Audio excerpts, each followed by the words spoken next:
Welcome to Tape Noise Podcast. This is our Muscle Shoals Storyteller series, and we have with us today Lillian Glanton, founder of the Muscle Shoals Song Rooms and the Muscle Shoals Songwriter Festival. Yeah, hello. I'm so excited to be here. Thank you guys so much. I really appreciate it. Awesome. We're in my Heartel studios, and across Skype is our co-host, Dan Williams. Say hey, Dan. Hey, Dan. You knew that was Hello, Dan. You knew that was Hey, how are you? Man, you having a good day, dude? I don't know. We're in the middle of the COVID epidemic, and every day is the same as the last one. So You're right. It's kind of like Groundhog Day. It is exactly. That's exactly what it's like. Well, cool. So, welcome to our podcast. Thank you for joining us. Thank you, guys. Been looking forward to this for quite some time. Tell us a little bit about yourself. Yeah, so I was born and raised in the Athens, Rogersville area, so not too far from the Shoals. It's kind of the gateway to Muscle Shoals, but grew up playing guitar, writing songs. Started that when I was probably 8 or 9 years old. My mom would take me to guitar lessons, and I just fell in love with it. And growing up, I was just one of those kids who was just into everything. I wanted to be a chef, and I wanted to do ballet, and I wanted to do karate. Like, I was just this crazy creative kid, but music has always been something that I've been extremely passionate about. And when I was 15, my mom was like, Lillian, you should totally try out for American Idol. It was their last season is how they had advertised it. And you had to be 15 to try out. And I was like, okay, I'll just go for it. And I wound up making it to Hollywood and spent a few weeks out in Hollywood and was able to be on TV. And that really kind of shot my artist career forward. So then I traveled and I had a band that I got together with from high school. It was Lillian Glanton and the Elk River Boys. And we traveled and played fairs and festivals. And then I started at the University of North Alabama, which is here in the Shoals area. That's when I really started to fall in love with the business side of the music industry, especially the Shoals area and how to improve the music scene here and just the music business in general here. And so that kind of put me on a stepping stone to the business side of things. And that's kind of what started the Muscle Shoals Songwriters Festival and the Muscle Shoals Song Rooms, was when I really started to hone in on the business side. And I started at University of North Alabama. We'll talk about the festival and the Song Room extensively here in a little bit. But let's go back a few years to American Idol. Tell us a little bit about that experience and about your mentorship and things like that. Yeah, I was scared out of my mind. I mean, I was a 15-year-old kid. I still was trying to figure out who I was and who I wanted to be as an artist. I live on a poultry and cattle farm. I'm basically country as cornbread.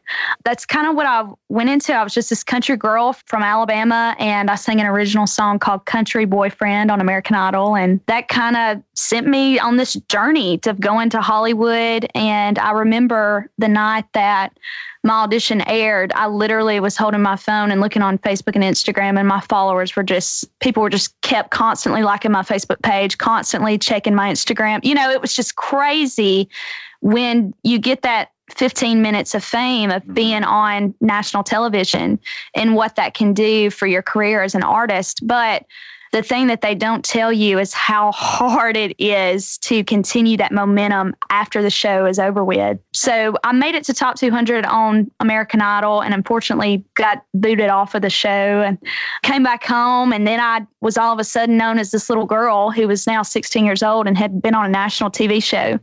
And so I kind of just took that title and ran with it and played lots of fairs and festivals and got a band together from my high school. And I realized that while I was doing the whole quote unquote artist career, I wasn't really writing songs as much as I had wanted to. And that's what I really love, is songwriting. And so I kind of took a step back from the artist career and said, you know what, I'm just going to focus on college and focus on writing great songs. And so that's kind of where I'm at today. Hey, Dan, I'm sure you've got a couple questions about what I'm about to ask. I'm curious because that's a lot on a younger person. And I say younger, you're not that much older. You mind sharing your age? No, I just turned 20. Okay. So guys, I want to point out something here. And the more this interview goes, the more you're going to realize how awesome this young lady is. Oh, you are so kind. Well, You're welcome, but I'm not trying to pander and stroke your ego here. But really, I find your story really fascinating because you have a grit and a tenacity and a vision that most people your age do not have. And a willingness, a work ethic, I guess is what I should say. The ability to see and spot some needs in the community in terms of music business, like the Songrooms and the festival. And at some point in this interview, I want us to go into talking about the opposition that you have faced in that success in spite of that. But for now, what was it like? I imagine it was some intense pressure being quasi-celebrity for a moment. Yeah. Coming home to a small town in Athens, Rogersville area for folks that are listening to this podcast. Okay, so we're in Muscle Shoals. Technically, we're in Sheffield, but Muscle Shoals, Sheffield, Tuscumbia, Florence, it's all one area, a couple small towns that make up one big community that is the Shoals. Athens is what, maybe a 45-minute drive? Yeah, it's just a straight shot. The same area. Yeah. So it's not that far away. So smaller town, you're coming home, you're a teenager, and, you know, I'm still trying to figure out what I'm doing with my life, but especially at that age, you're trying to figure out who you are as a person. And you're in front of all of these people. That's cool. So, but were there moments of coming home and maybe people having not so positive? Oh, yeah. I mean, absolutely. When you're a 16-year-old girl from a small town and you've just been on a TV show, a lot of people look at you different. Not different in a bad way, but just, is she the same person that she was when before she was on the TV show? And I still am. I'm still, you know. It would have to change you in a way. I mean, yeah. Things that you wouldn't be normal. Yeah, one thing that it really taught me was that I have a lot to learn at that age. And one thing that I did promise myself when I was just turning 16 and had been on that TV show is that I never want to stop learning. And I never want to think that I've got it all figured out, because I mean, you go and you're on that TV show with 200 other people who are insanely talented, who went through the same audition process as you, and you're literally in the NFL of songwriters and musicians and artists. And yeah, it's literally like I went from like high school football to like NFL. Sorry for the sports analogies, but yeah, like that's good. Because I would like to kind of dive in a little bit more on that. What are your thoughts on that, Dan? Hey, Grant, one of my thoughts is you need to get closer to the mic. I need to get closer to the microphone. Okay. Yeah, it was just there was a lot of gap there. No, I'm really curious, because one of the things you said is that it's really hard to carry that momentum after after something like that. And I think we've seen that not just with, even some of the winners of American Idol have been, maybe even most of the winners of American Idol, once the show is over, their momentum is just dead, Yes. That's what they don't tell you, is that once you come off of the TV show, you've got the followers, but then you have to actually start marketing the heck out of yourself, because the TV show will get you the title, but it won't get you the grit and determination to go out and play shows every weekend and to market yourself and put new music out. And yeah, I think that's something that they might leave out a little bit, is how much work it actually is after the fact. Yeah. And I can't tell you, and with you being, I know you're studying the business side of things now, it's so common. You'll talk to musicians, and don't get me wrong, there's so many talented people around, but the hard work's not playing music or songwriting. The hard work is, getting that attention, getting that following. So with what you've been learning in part of the commercial music program, that is what you said you're in, right? Yes. Well, it's not the commercial music. That's it's the entertainment industry music business program at UNA. Yeah, University of North. Yeah, shout out. So yeah, it's one of those things that you kind of learn how to find your audience. Yeah. So what have you learned in terms of that does or doesn't work? I think one thing that I learned just from my own experience, and then what I also see through other artists and songwriters, is that you can't be everybody's favorite. But if you can serve, you don't have to be Beyonce. You don't have to serve millions of people. You can find your own little corner of the world of people who love you and care about what you're creating. And your music makes them feel something. And that's the only people that you need to focus and pay attention to. Mm-hmm. You know, those few fans that came up to me when I had just gotten off Idol, you know, those are the people that continue to buy tickets to my show, that continue to support me on my journey, the people who were there for you since the beginning. They're super fans. Yeah. And I think that's what you need to focus on, is quit focusing on the people that you're trying to get to listen to your music and start focusing on the people that are already in your corner. Yeah, I mean, you always want to reach a wider demographic of what you're and continue to grow and reach more people. Oh, yeah, absolutely. But there's a lot to be said for people that are already digging what you do and are already supporting you. Yeah, and that's really with anything in life, whether it's, you know, you're making music or you're just starting a business. I mean, it's really with anything in life, is to focus on the people who have been there for you since the beginning. And then also try to, you know, bridge out and make new fans and get new customers, whether it's in business or the music side of things. But yeah, I think that's really important, is to focus on the people who have been there for you. Absolutely. Well, those are the people they're going to buy merch. They're going to continue to come out and buy tickets. And that's one thing I think is a really common misunderstanding, from people that are music fans, but not necessarily have worked in the industry. They think going online and streaming your music or whatever is a big help. And it is. Those numbers are important. But I'm both of you that I'm talking to right now, but I don't know about the audience to what extent they realize this. But I mean, what is it? Something like, I don't even have the numbers in front of me, but it takes something like 10 to 15,000 streams to equal the value of a single album sale. Oh, yeah. So, yeah, it's unbelievable. Yeah, but what people don't tell you is if that's 10 to 15,000 streams, that's possibly 10 to 15,000 people that might buy merch or might engage in your social media, might visit your website. They may, but it's almost impossible. They may, but with them. Yeah. Well, yeah, that's true. So I guess the challenge is figuring out how to connect with your audience. Yeah, and really I think you were talking more from the money standpoint, like how artists and musicians get paid. It's definitely not through streaming.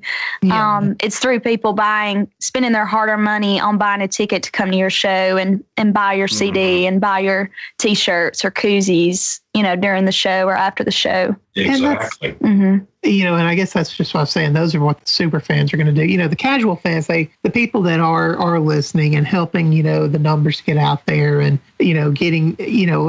giving them a reason to put you on playlists, things of that nature. Those people are important, and I don't ever mean to say they're not.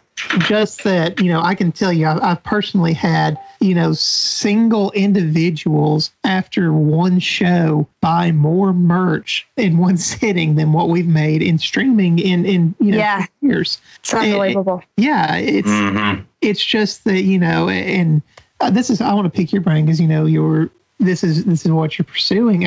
Knowing what you know now, if you could magically rewind the clock, do you think you did anything just really, what do you think you did right after appearing on American Idol to keep going? And maybe what might you have done differently? Yeah, I think one thing that I did do right on a positive note is that I took that title and ran with it. You have to take every opportunity that you can get. And when you put American Idol contestant in front of your name, it adds a huge difference to these concert promoters and... Well, not only contestant, but you went to Hollywood. Yeah, I was top 200 too. So that's got its own level. Yeah. So on a positive note, but one thing that I do wish I would have changed is I wish I wouldn't have been so dang young, because I would have felt like I had figured myself out more, and I would have had more grit and tenacity to keep going. I think it was harder for me to not keep pursuing the music career than it was for me to keep doing it, if that makes sense.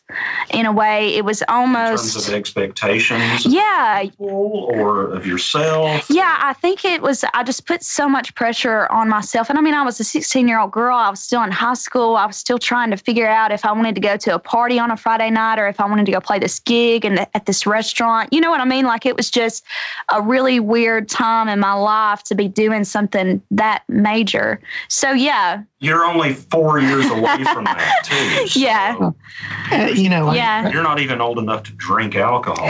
So, point I want to make in that is the things that you're doing and have done are things that people twice your age are just starting to do and figure out. So you're very wise beyond your years in the fact that you're willing to listen to people that know more than you do and figure things out. Either that, or you're just brave enough, or don't take this the wrong way, maybe you're ignorant enough that, hey... I think I am ignorant. This is Nobody told me how hard this would be. You don't know you could fail at it almost. Yeah, that's... Just try it. Ignorance is bliss, yeah. Well, and I don't mean that in a negative way. I mean, like, my age, I would be like, here's the 50 reasons this would not work. Yeah. No, I mean... It seems like you're looking at more of... You're not even in that. I think you have to... Well, and it's a daily thing for me to not get in that headspace of, oh, this is not going to work out. Oh, I can't do this. I don't usually tell people my age because it's just something like, oh, you're only so-and-so years old. And you're female. Yes. In a male-dominated world, but also a male-dominated industry. Yeah, but I do not take that as an excuse at all. Like, you can be 20 years old or you can be 120 years old. And if you have a dream and if you have a passion, all you need are two things to make something happen. The first is you got to be freaking passionate about it because it's hard work and you've got to have passion to keep you going. And then the next thing you've got to have is courage to keep doing it over and over and over and work that courage muscle over and over again. If you've got those two things, you can do anything you set your mind to, whether you're a female, whether you're 20 years old or 120 years old. Amen. Amen to that. Work the, can we no, I mean, that's the attitude. I love that so much. You have to have that attitude. In the music industry, it's a tough business. It's hard. It's a tough business. Yeah. It's a den of lions. It's a piranha-infested river. It's a black hole. Yeah. No, you have to go. There's bad things about it, too. Yeah. Thank you, Mr. Thompson. We have missed you greatly. So funny.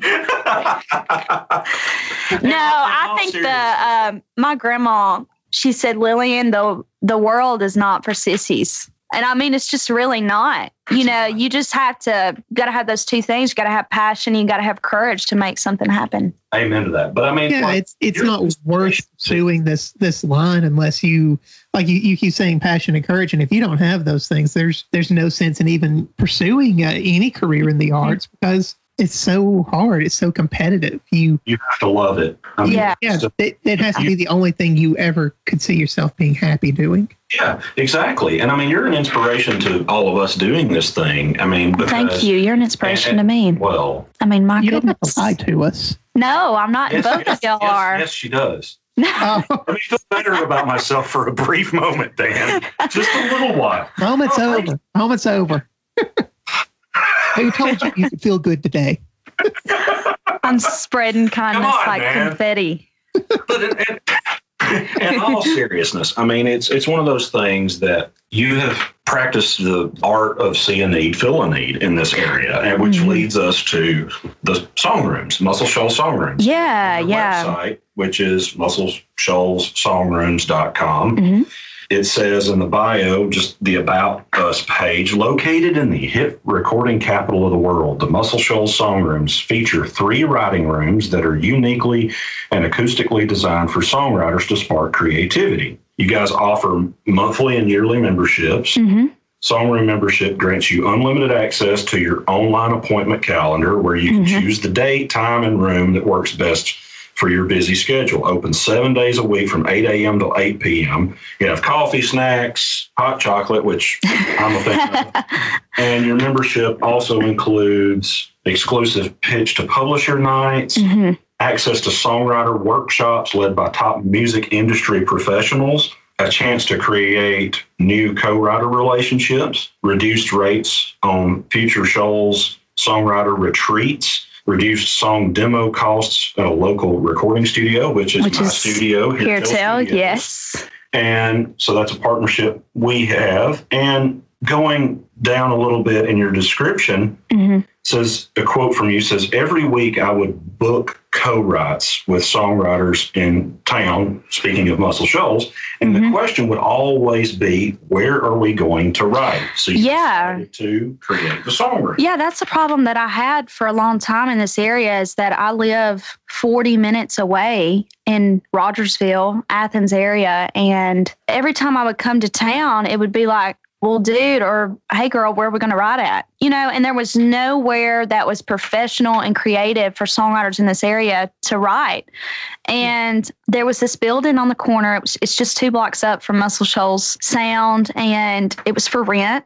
I called the guy, and he met me that day, and I said, please let me put some rooms in this building and make them into songwriter rooms. And he's like, what the heck? And I'm like, yes, I want to do that. Can I please manipulate your building to do this? And he was like, yeah, sure. If you pay rent once a month, I'll do it. I had $0 in my bank account, was a broke college student. And there was this audition called the Shoals Idea Audition that my marketing professor at UNA had told me about. And the grand prize was $5,000. And so I created a marketing plan, a business plan for the song rooms and what I wanted it to feel like and my vision and the website and everything and put it all together. And I wound up winning the grand prize, and I went on to enter another competition that won me another grand prize. And so that's what competition was that? Yeah. So it was the Shoals Idea Audition and then Lift Off Shoals, which was $5,000 as well that I had won from that. So that's $10,000. Yeah, and that's how I had no money, and within 6 months, I had $10,000 in my bank account ready to make this thing happen. So yeah, so let's not gloss over that and move past that, guys. Anyone listening that's got a dream that you have no way of doing, look, there's options. There's ways to pull something off. Yeah. And it can happen. Yeah, seriously, if you put your mind to it and you say, I am going to do this no matter what, there is not going to be an excuse that gets in your way. Not to say that my parents didn't look at me like I was crazy, that I was trying to start a business. I was 19 at the time, had no money, broke college student, still living at home. You just have to persevere. And if you really want to make it happen, where there's a will, there's a way. Yeah, always. Awesome. I mean, you're an entrepreneur in this area, and that's awesome. So is there any other entrepreneurs that you have looked to for inspiration or ideas that have kind of helped you pull off what you're doing? Yeah. Grant Walden. No, seriously though, I have to live with this guy. Please don't inflate his head. No, we know he's great. And just people that have been before me, Rick Hall with Fame and Muscle Shoals Sound, the Swampers, they were entrepreneurs in their own right. Rick specifically. Oh, yeah. He was broke. And I remember meeting him when I was 12 or 13, and I'm like, excuse my language, but I was like, damn it, I want to do something in this town because he did something in this town. And, and that's what keeps the fire and the passion going is all of these awesome people that have came before you, before me, that have made a difference here in the Shoals area. Well, and him, tenacity, grit, drive. Those are qualities I would say about you. And thank you. Said about me, and which is an honor to have that. But you have to have that. Yeah, there is no option. Yeah, you have to have it. And you're not going to have it all the time. I get emails from people saying they want to start their own business, but they're scared or they don't have this or they don't have that. It's a constant daily reminder. You have to constantly remind yourself to be courageous, to be not fearless, because the fear is going to always be there, but to move past that fear and to do it anyway. Well, you're quoted on your website for the Songrooms as saying that you wanted to create a space where songwriters could collaborate in an inspiring and professional environment. Mm-hmm. Would you mind talking about just briefly about each of your rooms? Yeah, so we have 3 writing rooms at the Muscle Shoals Songrooms. We have the classic room, and we have the modern room, and we have the vintage room. And each of them have their own feel. The vintage room doesn't have any windows. It's got a chandelier. It's a really cool, vibey, kind of dark, mystical place. And then the classic room, it's got a bunch of old records that were some of my granddad's old records. It's also got some Muscle Shoals records in there as well that are on the wall. And then the modern room is just kind of this simple, clean, red paint on the wall, wood, and kind of rustic feel. So yeah, I wanted to create a space where when people walk in and they're with another co-writer, it is go time. It's time to work, and it's time to create the best song that you can create. Well, one of my things that I like about, and I haven't gone there, I'm going to be going there more often, but the whole COVID thing paused that. Yeah, we were shut down for about a month. Yeah, paused everything for everybody. But for me, it's nice to have, I've got my recording studio where I do most of my writing or anything like that. But it's nice to have a space. People love to come here because I've got all these cool instruments and toys and stuff to play with that they don't normally have. But I like to get away from this. Yeah. Need to change the scenery. Yes. So it's nice for me for that. Also, you have a little performance area. Yeah. Really cool. Yeah. So we've got the 3 writing rooms on one side, and then the great room is what I like to call it. It'll hold about 100 people. We've got church pews, and it's a really kind of clean, cool space to have live performances for songwriters. Well, the cool thing about it is it's kind of whatever you want it to be.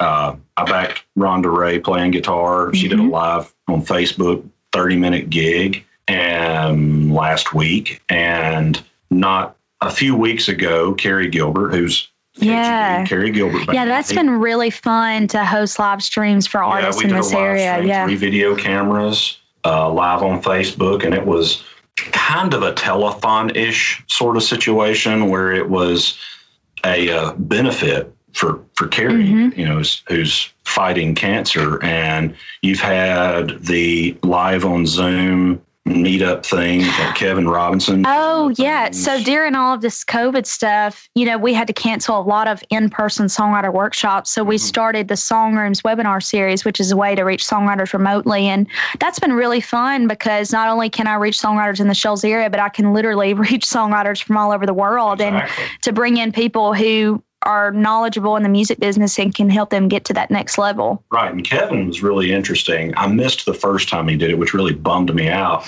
But he was speaking specifically about sync writing and writing for commercials and things like that. It was a lot of very informative information. Is that the right way to say that? I'm not sure. Dan that sounds good. Dan's probably throwing things right now on his end, being the professor that he is. But I muted the mic for a minute so I could scream. Yeah, there's my ego's down now. Yeah, that boost of confidence only lasted a brief moment. So the scales, man, it's the scales. So, is there anything else you want to say about the Songrooms? Yeah, we've been in business almost 6 months now. It's May 2020.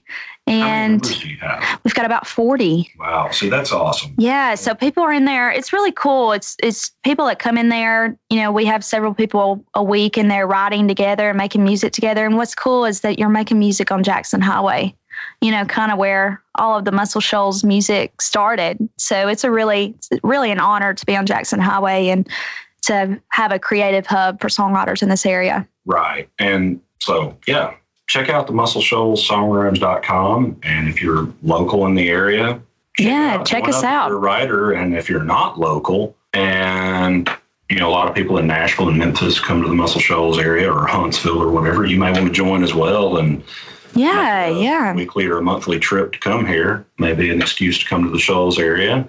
So that leads us to the Songwriters Festival. Yeah. You had your first festival. No, we did in October, of last year. And that was a major success. Oh, thank you so much, Grant. You're so kind. Well, first of all, it was the first year you did it. Mm-hmm. So the cool thing that I noticed about it was after the fact conversations of like, oh, I missed it this year, but I really want to go next year, as well as conversations about, wow, I didn't realize there was that much of a songwriter community here. And a lot of people coming here from Nashville and wherever was like, wow, you have an audience that actually listens to your music.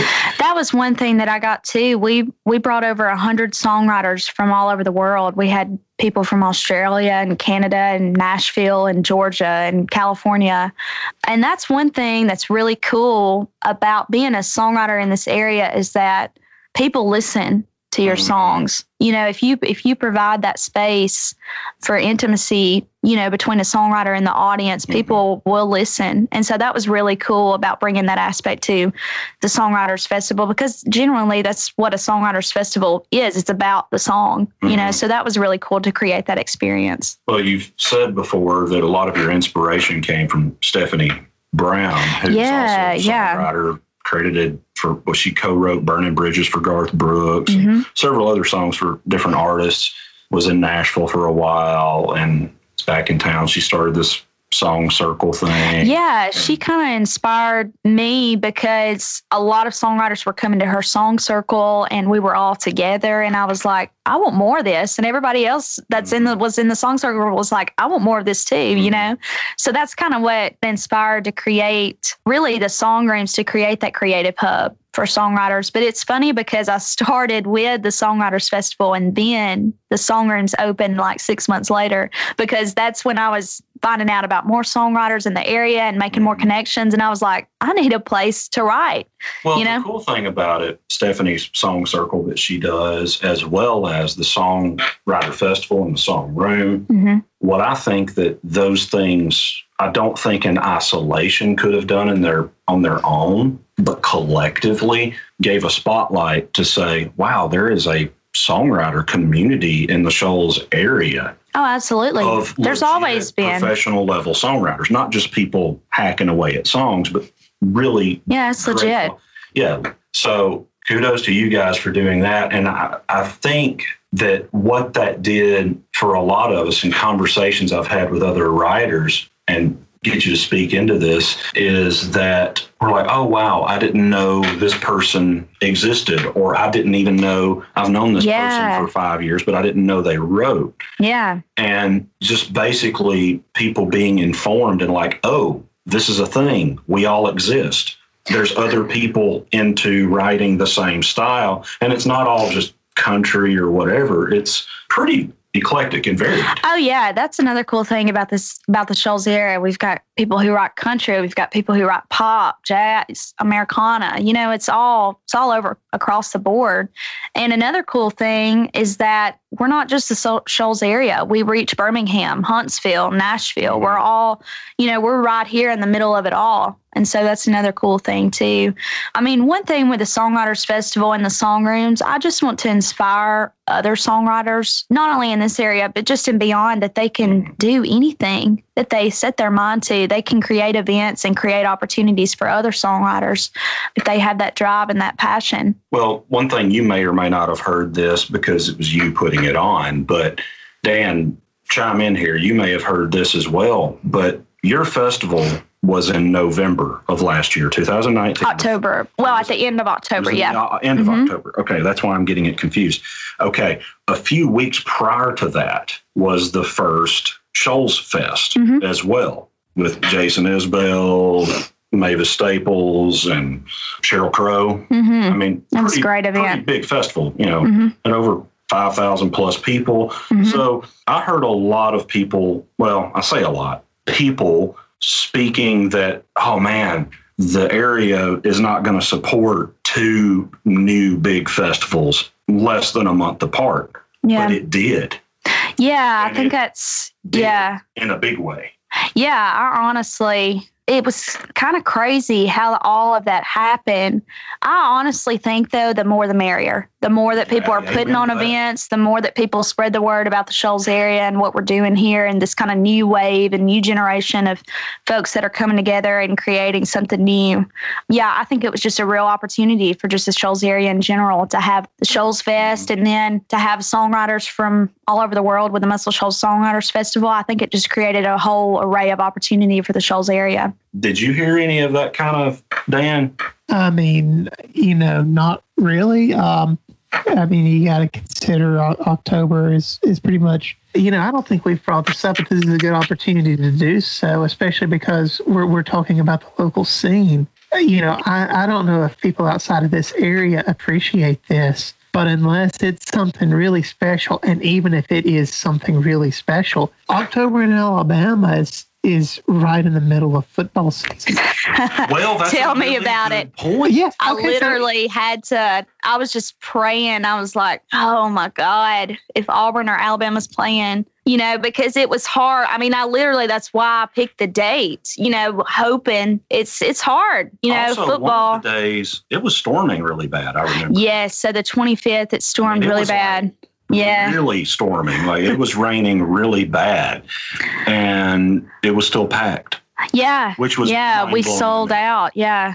It was an awesome experience. I think if you have music and people, it's going to be good, regardless of what it is, how many people come. I mean, I've never not been to something that had music in it and not had a great time. Maybe that. No, that makes perfect sense. I'm just amazed that this is. I don't say this to be negative or anything. I'm just amazed that you had a successful festival. This very first year, and especially going up against Nick Saban and Netflix at the same time. It's I'm astounded. I'm so glad to hear it. It's like yes, there is hope. And post Shoals Fest. I mean, it's kind of like tickets were not super cheap for that, and people kind of tend to plan, and a lot of the same people attended both events. And I mean, the thing that I find really cool about it is, I have to admit, I had my skepticism about it, not in that it was I thought it was a wonderful idea, and I'm like, oh, thank God somebody's doing this. This needs to be done, and believed in what you were doing. Mm-hmm. I had my skepticism that the area might not support it. But here's the thing. The area did, but also so did other surrounding areas. People came here. Mm-hmm. We had a lot of folks from Nashville that came in. Yeah. And it's one of those things that, it's kind of like don't write something off, because and it taught me to believe in the community a little more, to be honest with you. Mm-hmm. That people, may say, oh, we tried this thing 10 or 15 years ago and it didn't work. Yeah. And timing just might. I got that a lot when I would sit in with some folks. They would say, well, Lillian, we tried this 5 years ago. And I'm like, it is a different world that we're living in. You can literally reach millions of people with a touch of your fingertips through Facebook, through Instagram, through your website. It's unbelievable the people that you can reach. Exactly. And the people who, I was actually just reading an article, 60% of people are more likely to buy a ticket to an experience. So we're kind of moving into this experience culture of people wanting to spend their hard-earned money on a weekend that is something that they'll remember for the rest of their lives. And so if we can create that with the Muscle Shoals Songwriters Festival, that's what we're wanting to create, is just an experience for people. That's what it's all about. Right. And it's funny you mentioned that. I was having a conversation 2 days ago. Mm-hmm. And basically what I try to offer, and that's what we do in the recording studio world or in a live show or whatever, is offer an experience. And that is what people want. They, especially a destination type spot. Oh yeah, the Shoals is definitely that. Yeah. I think that crosses all platforms, whether or not you sell hamburgers or you have a recording studio or a festival, whatever. Yeah. It's all about the experience. Mm-hmm. And I think that is a very important thing to keep in mind. Yeah, and that goes back. That's not just the music industry and festivals and events. I mean, when you go to Chick-fil-A, they always get your order right. They always say, what do they always say? Our pleasure. Yeah, our pleasure. You know, they make you feel special. They make you feel seen. That's just what Kathy Heller, she's a huge inspiration of mine. She's a life coach and a mentor and a business coach. And she's like, everybody just wants to feel seen. So if you can make somebody feel seen and create an experience for them where they're noticed and they feel like they're special, you know, that's what it's all about. Exactly. People can find you on social media. Yeah. You guys can find me. I'm on social media at Lillian Glanton on Instagram. I hang out there a lot, and also Facebook. And if you want to check out the song rooms as well, it's at Muscle Shoals Songrooms on Facebook and Instagram. Yeah, and you've got some cool pictures if you want to on there to check out what the rooms look like. Yeah. If y'all have any questions or anything, please feel free to email us at song@muscleshoalssongrooms.com. And we'll get back to you with whatever you need help with. Awesome. Thanks for joining us. Thank you guys so much. I really, really appreciate this. I had a blast. It's fun. So thank you to everyone listening. And you guys have a good one. Stay groovy. Catch us on the flip side.